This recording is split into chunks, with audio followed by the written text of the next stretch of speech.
আমাকে উড়িয়ে দিবি? তা কোন ভরসায় তোকে আমি টাকা দেবো শুনে? এ মাল খেতে যাবো কেন? হ্যাঁ, তুমি একবার টাকা দিয়ে দেখো না আমি কি করি। দম থাকলে 50,000 টাকা দাও, আমি একটা ব্যবসা করবো, দেখি কেমন পারো।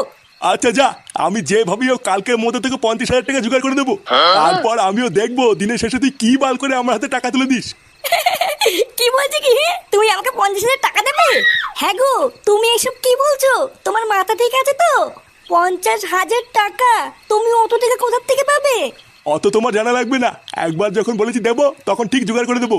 তারপর আমিও দেখবো কাজ করে আমার হাতে ক টাকা তুলে দেয়।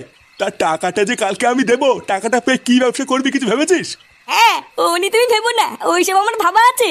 আমি তো অনেকদিন আগের থেকেই ভেবে রেখেছি, হাতে কিছু টাকা আসলে আইসক্রিমের ব্যবসা করবো। কি এই শীতকালে আইসক্রিম? ও বাড়া, আমার বোঝা হয়ে গেছে তোর ব্যবসার গাল মারা ছাড়া। গান মারা যাবে কেন? একবার টাকাটা হাতে দিয়ে দেখো না আমি কি করি। ভোদার বাল ব্যবসা করে পুরো সাটা চিনে ফেলবো।